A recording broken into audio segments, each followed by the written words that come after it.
Shalom, selamat sore Bapak Ibu, saudara-saudari keluarga besar GKI Marta Direja Purwokerto. Senang sekali pada sore hari ini saya bisa menemani Bapak Ibu, saudara-saudari semua di dalam kalam online. Hari Kamis tanggal 23 November 2023. Dan pada sore hari ini kita semua akan bersama-sama mempergumulkan suatu tema, yaitu mengambil keputusan dengan hikmat Allah. Tema ini didasari melalui bacaan Alkitab dari 1 Raja-Raja pasal yang ketiga, ayat 16 sampai dengan 28. Dan nanti kita akan bersama-sama merenungkan tema ini melalui bacaan Alkitab bagian demi bagian. Namun sebelum kita masuk lebih jauh di dalam kalam online pada sore hari ini, kita bersama-sama memuji Tuhan. Kita pujikan Kidung Jemaat 413 bait pertama, kedua, dan yang ketiga. Tuhan, pimpin anakmu.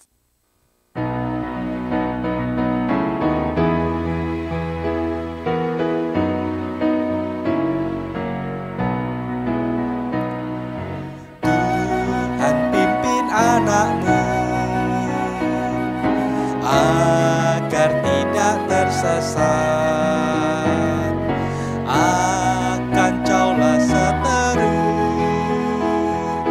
bila kau tetap dekat. Tuhan pimpin arus hidup menderas,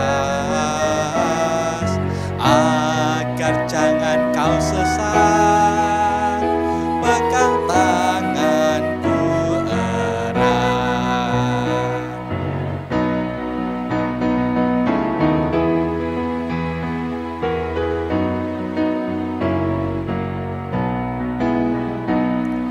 Hanya di kau sajalah perlindungan yang teguh. Hidup menekan, kau harapanku penuh. Tuhan pimpin arus hidup menderas, agar jangan ku sesat, pegang tanganku erat.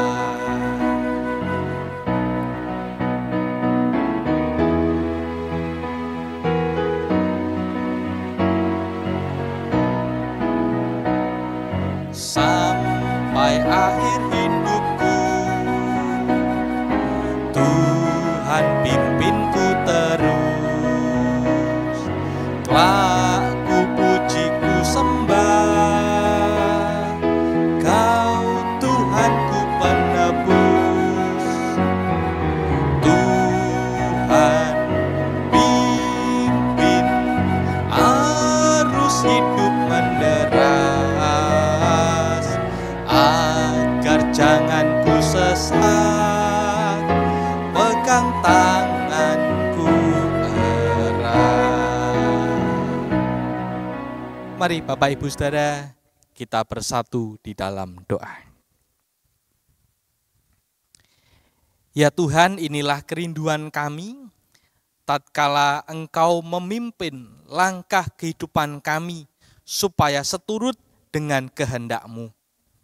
Karena kami sadar di tengah dunia ini kami diperhadapkan berbagai macam pencobaan, berbagai macam persoalan, masalah, arus yang begitu menderas yang siap menyeret kami untuk tenggelam. Namun kami bersyukur melalui firman-Mu kami dikuatkan, melalui firman-Mu kami dihiburkan, bahkan melalui firman-Mu kami diarahkan, supaya kehidupan kami sungguh-sungguh dapat memuliakan nama Tuhan. Untuk itu pada saat ini kami bersyukur ya Tuhan, jikalau kami akan bersama-sama kembali belajar akan firman-Mu. Kami mohon kuasa Roh Kudus yang menaungi kami masing-masing, supaya kami yang lemah dan tiada berdaya ini diberikan kemampuan untuk dapat mendengar dan mengerti kehendak Tuhan dalam hidup kami.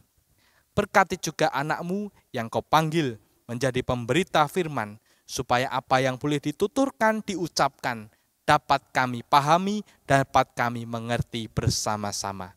Bersabdalah kepada kami ya Tuhan, kami siap untuk mendengarkan firman-Mu pada saat ini. Di dalam nama Tuhan kami Yesus Kristus, kami berdoa. Amin. Bapak, Ibu, saudara-saudari yang dikasihi oleh Tuhan, seperti yang tadi sudah saya sampaikan di awal, bahwa tema yang akan kita pergumulkan bersama-sama pada sore hari ini, yaitu mengambil keputusan dengan hikmat Allah. Bapak, Ibu, saudara-saudari, kalau kita mau jujur melihat kehidupan kita bersama sebagai manusia, bukankah ketika kita sebagai manusia, kita selalu diperhadapkan dengan berbagai macam keputusan hidup. Tidak usah jauh-jauh bahwa dalam kehidupan kita, mulai dari pagi sampai dengan siang, bahkan malam hari ketika kita akan tidur, kita diperhadapkan dengan berbagai macam pilihan yang mana harus kita putuskan, mana yang harus kita ambil dan pilih. Dan tentu saja, seringkali ketika kita memutuskannya dengan sembrono, maka hasilnya pun juga pasti tidak akan baik, bahkan bisa menimbulkan hal-hal yang kurang baik di dalam kehidupan kita. Menarik, ada sebuah peristiwa ketika ada seorang teman meminjam uang, dan temannya ini rupa-rupanya masih ingat betul bahwa temannya itu pernah meminjam uang 100.000. Lalu pada suatu hari ia dipanggil dan diundang oleh temannya itu karena menikah. Dan rupa-rupanya temannya yang berhutang ini belum mengembalikan uang 100.000 itu, namun teman yang diundang ini masih teringat betul bagaimana temannya yang akan menikah ini belum mengembalikan uang yang dipinjamnya. Jadi dia membuat suatu keputusan. Ia datang memenuhi undangan temannya yang menikah itu dengan memberikan amplop Rp5.000. Namun untuk dia bisa mendapatkan kembali uang 100.000-nya, dia pakai cara yang lain, yaitu dengan makan sebanyak-banyaknya di pesta pernikahan itu. Supaya tidak rugi ketika temannya yang menikah ini tidak mengembalikan uangnya. Ya. Dia mengambil sebuah keputusan, aku harus makan banyak supaya aku tidak rugi. Karena temanku itu tidak mengembalikan uangnya sampai detik ini, bahkan rasa-rasanya temanku ini menjadi lupa akan hutangnya. Nah, Bapak Ibu Saudara, ini adalah salah satu contoh konkret.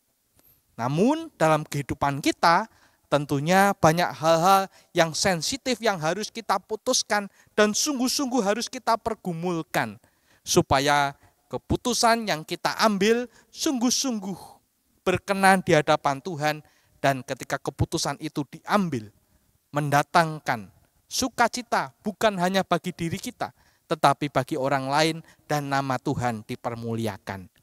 Untuk itu kita belajar dari Salomo di dalam bacaan kita, di dalam kalam online pada sore hari ini.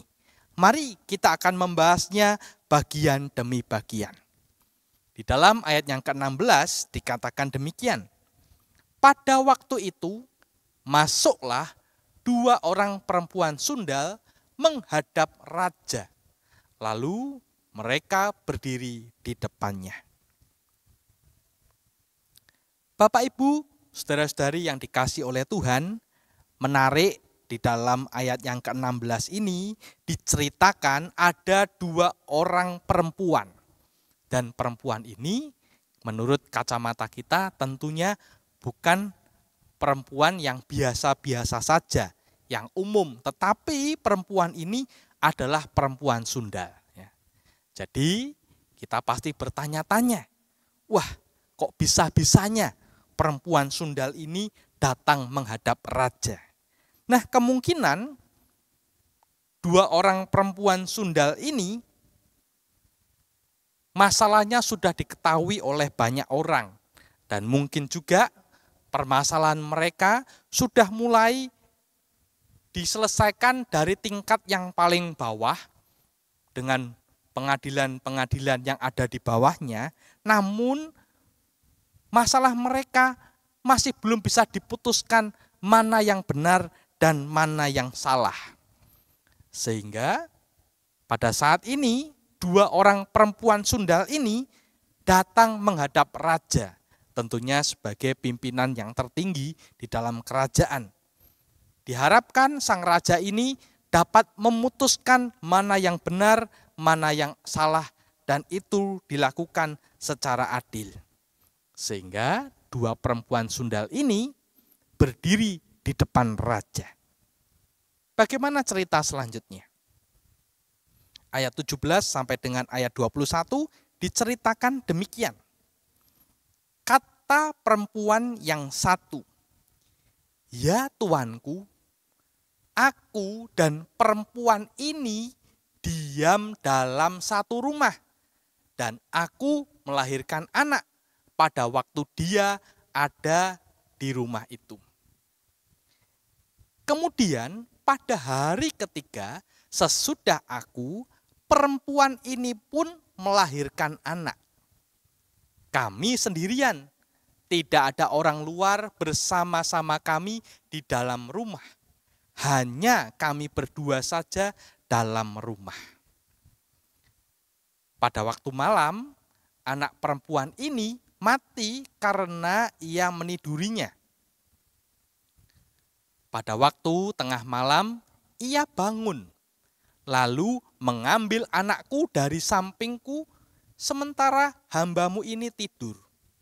Dibaringkannya anakku itu di pangkuannya, sedang anaknya yang mati itu dibaringkannya di pangkuanku.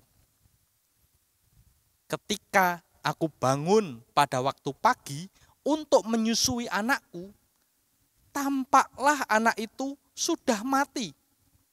Tetapi ketika aku mengamat-amati dia pada waktu pagi itu, tampaklah bukan dia anak yang kulahirkan. Bapak, Ibu, saudara-saudari, menarik. Rupa-rupanya dua orang perempuan sundal ini yang bekerja sebagai seorang pelacur di rumah bordil punya persoalan berebut soal anak. Tadi diceritakan bahwa dua orang perempuan sundal ini tinggal hanya berdua di dalam suatu rumah. Dan mereka melahirkan dengan jarak yang tidak terlalu jauh waktunya. Tidak diceritakan bahwa mereka memiliki suami masing-masing. Jadi para penafsir menafsirkan kemungkinan anak yang mereka lahirkan itu adalah anak dari pelacurannya mereka itu. Namun rupa-rupanya walaupun anak ini adalah hasil dari pelacuran, mereka tetap mengasihi anak yang mereka lahirkan itu. Sehingga mereka berebut anak yang masih hidup. Tentu saja ketika kita membaca bahwa mereka hanya tinggal berdua, tanpa dibantu oleh seorang pembantu yang akan mengasuh anak yang mereka lahirkan, tentu kita dapat menduga bahwa mereka secara strata ekonomi dan sosial tentunya akan dijauhi, dan mungkin secara ekonomi mereka juga tidak begitu kuat sehingga tidak sanggup untuk membayar uang untuk memperkerjakan seorang pengasuh bagi anak mereka. Nah, akibatnya perempuan sundal ini salah satunya ketika ia tidur, ternyata ia menindih bayinya. Sehingga bayi itu mati. Apa yang dilakukan kemudian? Rupa-rupanya ketika ia mengetahui bahwa anaknya telah mati, ia menukar anaknya yang mati itu dengan anak milik temannya yang masih hidup. Sehingga ketika anak dari temannya ini kemudian ditukar dengan anaknya yang mati, maka temannya ini begitu kaget ketika pada pagi hari ia hendak menyusui bayinya, anaknya itu didapati ternyata sudah mati. Namun menariknya, di dalam bacaan kita tadi dikatakan ketika ia mengamat-amati anak yang mati itu, tampak bahwa anak yang sudah mati yang hendak ia susui itu bukanlah anak yang dia lahirkan. Perempuan ini tahu betul bahwa anak ini bukanlah anaknya, namun adalah anak milik temannya. Dan rupa-rupanya anak miliknya telah ditukar oleh temannya itu. Bagaimana kelanjutan ceritanya? Kata perempuan yang lain itu, bukan, anakkulah yang hidup dan anakmulah yang mati. Tetapi perempuan yang pertama berkata pula, bukan, anakmulah yang mati dan anakkulah yang hidup. Begitulah mereka bertengkar di depan raja. Bapak Ibu Saudara, bisa kita pahami bahwa sebagai seorang ibu tentunya kehilangan anak adalah hal yang menyedihkan dan menyakitkan. Sehingga mereka berdua ini memperebutkan anak yang masih hidup ini. Tentu saja dengan alasannya masing-masing. Bisa saja perempuan yang menukar anaknya yang telah mati itu juga merasa ketakutan, merasa khawatir kalau seandainya skenario atau drama yang sedang ia buat itu terbongkar di hadapan raja. Juga ketika ia menukar anak milik temannya yang masih hidup itu, tentunya ia pasti berpikir, aku punya anak untuk menanggung kehidupanku di masa yang akan datang. Dan ketika ia berebut dengan temannya ini, bahwa bayi itu bukan miliknya, bisa jadi ia berpikir bahwa kalau aku nggak punya anak, maka ia pun seharusnya tidak bisa memiliki anak ini. Kalau anakku mati, maka anakmu pun harus mati ataupun kau tidak memiliki anak itu, tetapi menjadi milikku. Jadi dua perempuan sundal ini bertengkar di depan raja. Semuanya mempertahankan bahwa anak yang masih hidup ini adalah anak atau bayi yang dilahirkan oleh mereka masing-masing. Bagaimana cerita selanjutnya? Lalu berkatalah raja. Yang seorang berkata, anakkulah yang hidup ini dan anakmulah yang mati. Yang lain berkata, bukan, anakmulah yang mati dan anakkulah yang hidup. Sesudah itu raja berkata, ambilkan aku pedang. Lalu dibawalah pedang ke depan raja. Kata raja, penggalah anak yang hidup itu menjadi dua, dan berikanlah setengah kepada yang satu dan yang setengah lagi kepada yang lain. Menarik Bapak Ibu Saudara, ketika mereka berdua bertengkar di depan raja, mempertahankan argumen pendapatnya bahwa anak yang hidup itu adalah miliknya.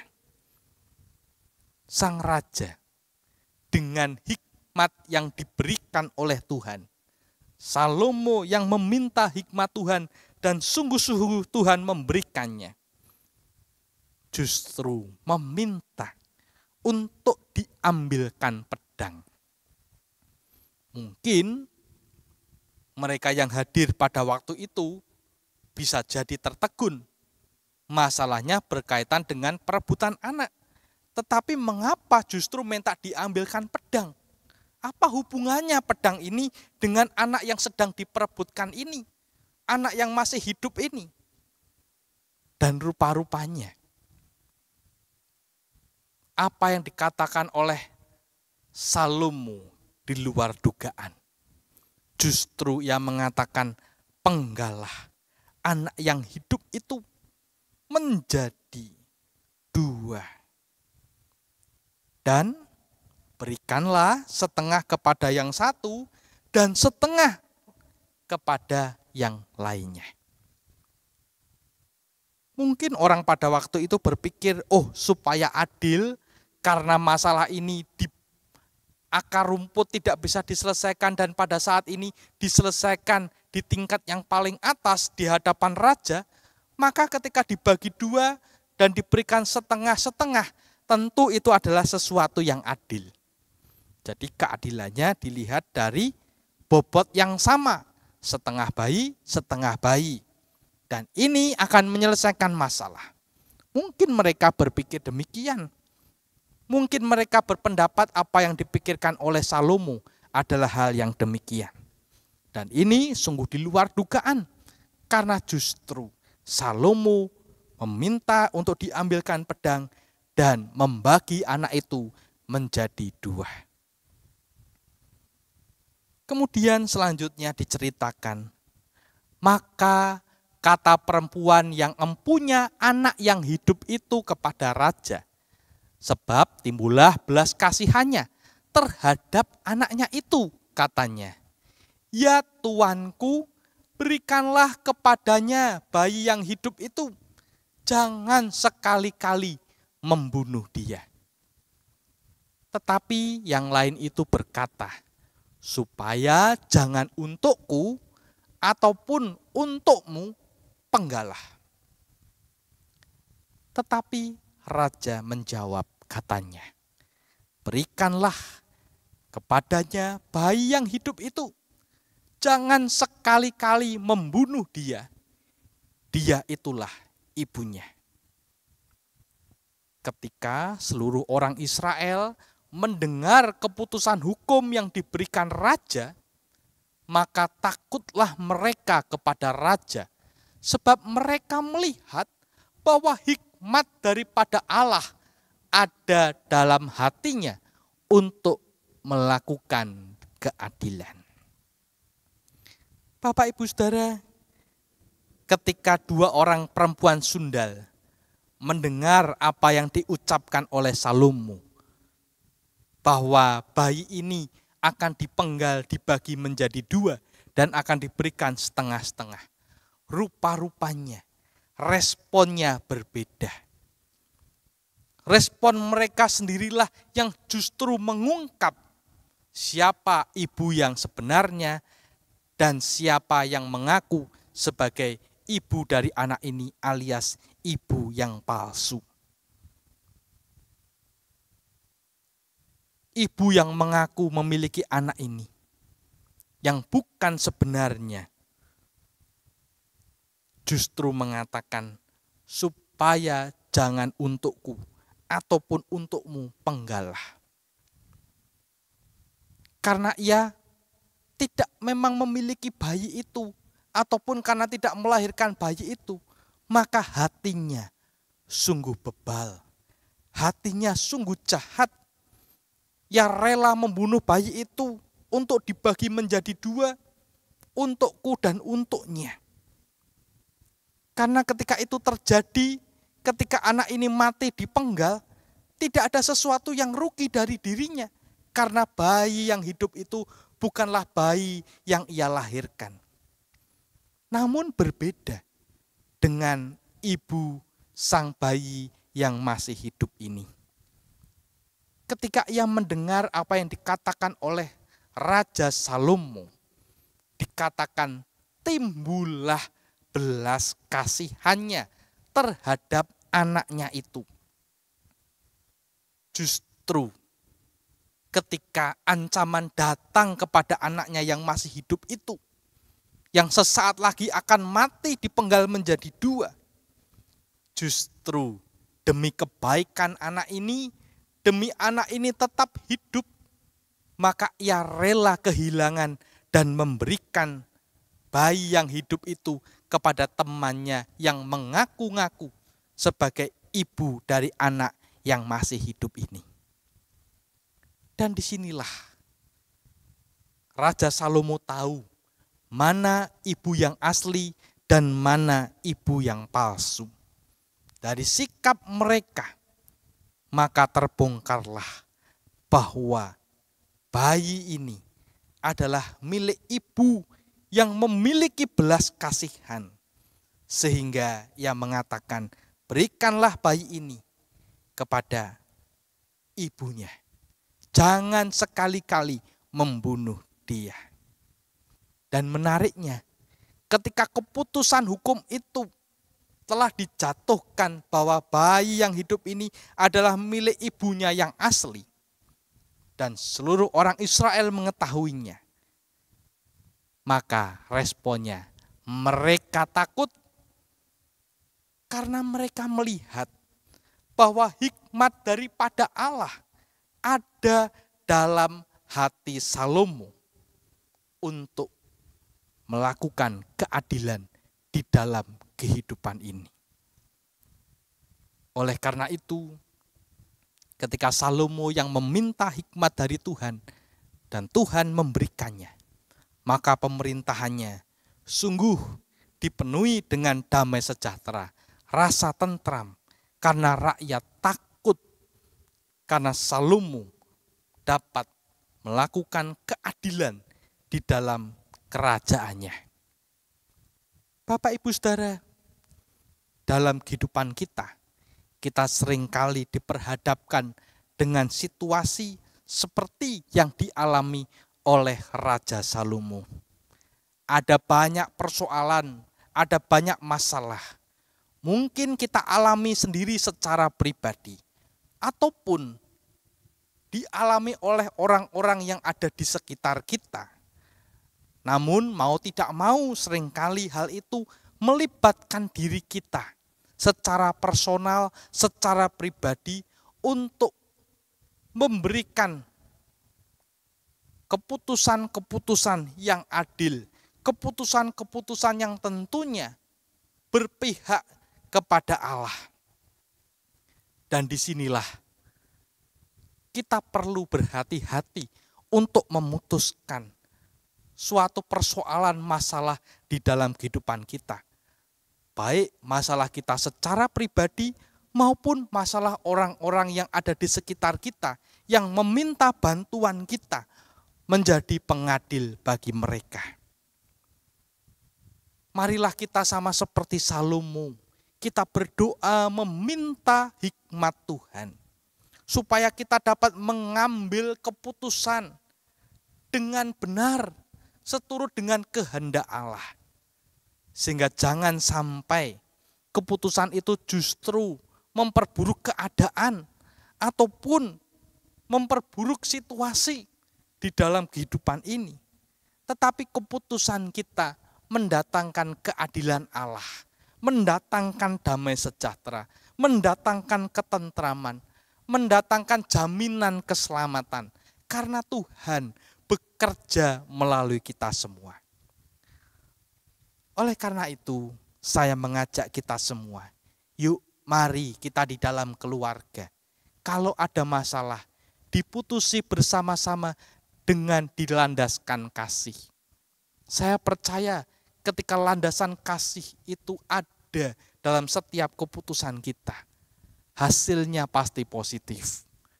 Mari kita putuskan hal-hal di tengah kehidupan berjemaat kita. Jikalau ada sesuatu perbedaan-perbedaan, mari kita ambil keputusan yang terbaik. Tentunya melibatkan Tuhan, karena Ia adalah Sang Kepala Gereja. Dan ketika itu terjadi, saya percaya jemaat di mana kita bertumbuh, jemaat di mana kita saat ini bersekutu, terus melayani dan bersaksi, khususnya di GKI Marta Dirja Purwokerto, akan semakin lebih baik, semakin sejahtera, semakin merasakan ketentraman di saat kita berjemaat, dimanapun kita berada dan khususnya di tempat ini. Bahkan di dalam kehidupan berbangsa dan bernegara, khususnya di tahun-tahun politik yang panas seperti saat ini, kita pun nantinya akan diperhadapkan dengan keputusan yang akan kita ambil ketika kita akan memberikan suara kita terhadap pasangan yang mana akan kita pilih. Renungkanlah itu, doakan supaya kita sungguh-sungguh dapat memilih dari hati kita yang terdalam, mana yang terbaik dari ketiga pasangan calon ini. Dan juga para wakil legislatif di mana nantinya juga kita akan memilih. Mari kita putuskan dengan hikmat Allah, sehingga yang terjadi bagi bangsa Indonesia ini adalah ketentraman dan damai sejahtera. Karena ketika Indonesia ini sejahtera, maka kita pun boleh merasakan kesejahteraan di mana kita tinggal. Khususnya di kota Purwokerto, khususnya di Kabupaten Banyumas, dan secara lebih luas di negara Indonesia tercinta ini. Kiranya melalui berita firman Tuhan pada sore hari ini, kita sungguh-sungguh dibekali untuk menjalani kehidupan dengan berbagai pilihan yang ada. Namun kita tidak perlu takut dan khawatir, karena kita akan mengambil keputusan dengan hikmat yang diberikan Allah di dalam kehidupan kita melalui kuasa Roh Kudus. Kiranya Tuhan memberkati kita semua. Amin. Mari kita berdoa. Tuhan, kami bersyukur atas firman yang Engkau perdengarkan bagi kami semua. Saat ini kami memohon, Engkau memberikan kami hikmat kebijaksanaan dalam hidup ini, supaya setiap persoalan masalah yang kami hadapi, yang kami alami, maupun orang-orang yang di sekitar kami yang mengalaminya, kami mampu memberikan keputusan dengan hikmat Allah. Sehingga yang terjadi kemudian adalah suasana damai sejahtera dimanapun kami berada, dimanapun kami terlibat. Untuk itu Tuhan, kami mau menyerahkan kehidupan kami seutuhnya ke dalam tangan-Mu. Karena kami yakin dan percaya Engkau memimpin langkah kehidupan kami. Engkau menggandeng tangan kami begitu erat, sehingga hidup kami menjadi anak-anak yang takut akan Tuhan. Dan Engkau menjadi Bapa yang baik, yang terus senantiasa mengarahkan anak-anaknya untuk hidup seturut dengan kehendak-Mu. Oleh karena itu ya Bapa, kami pun sebagai jemaat menyerahkan kehidupan kami, supaya dalam setiap keputusan-keputusan yang diambil oleh jemaat di mana kami bersekutu, bersaksi dan melayani, khususnya di GKI Marta Gereja Purwokerto ini, kami semakin terus bertumbuh di dalam iman kepada Yesus Kristus. Dan berkatilah kehidupan kami semua dengan berkat-Mu yang melimpah itu, supaya kami dapat terus hidup bersama dengan Tuhan dan mengambil setiap keputusan dengan hikmat Allah. Di dalam nama Putra-Mu yang tunggal, Tuhan kami Yesus Kristus, kami berdoa. Amin.